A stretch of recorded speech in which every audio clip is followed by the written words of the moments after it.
טוב, שלום וברכה לכל לקוחות מגה חימום. אני עושה סרטון הסבר איך בעצם משתמשים במכשיר בקסי לונה 3. נעשה כמה סרטונים כדי לא להכביד.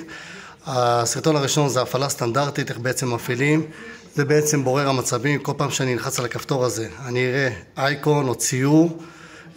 עכשיו כרגע אני רואה ציור של ברז. ברגע שאני אפתח מים חמים אוטומטית אנחנו נראה כאן כמו סוג של טיפות יורד מהברז. אנחנו נראה כאן ציור של להבה שנדלקת לנו עם גובה האש.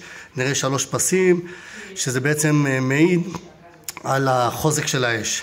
אם אני נלחץ עוד פעם אחת אני צירפתי לו גם את ההסקה. פה בדירה ספציפית יש חימום תת רצפתי, אבל זה אותו דבר, זה לא משנה.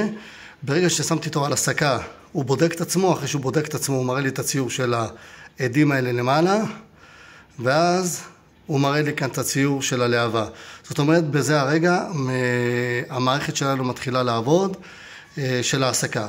מה שכן, כמו בכל התנורים, ברגע שאנחנו נפתח מים חמים אנחנו בעצם טובת המים תמיד תהיה קודם לחימום של הבית, כי אני בלי בגדים, קר לי, רוצה שהמים יגיעו מהר. הנה כאן הוא מראה לי כאן את גובה הלהבה של להבה נמוכה, פס ספר 2, פס ספר 3, זה בעצם להבה מקסימלית.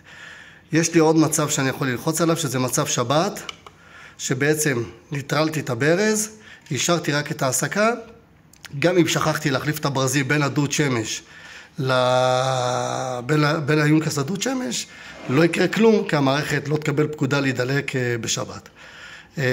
בשביל לכוון טמפרטורה אני חייב לראות פה את אחד הציורים. זאת אומרת, אם עכשיו אני רוצה לכוון את ההסקה, אני יכול לכוון, כי אני רואה את האייקון של ההסקה. ההסקה אנחנו מכוונים 60 מעלות, עושה אוקיי. בשביל לכוון את המים אני לא יכול. למה? כי אין לי את הציור של המים. אני חייב לראות את הציור של המים, ואז אני בעצם יכול לכוון את הטמפרטורה. בדרך כלל זה בין 48 ל-50, תמיד נתחיל ב-48 כי זה מספיק. אוקיי? זה סרטון מספר 1.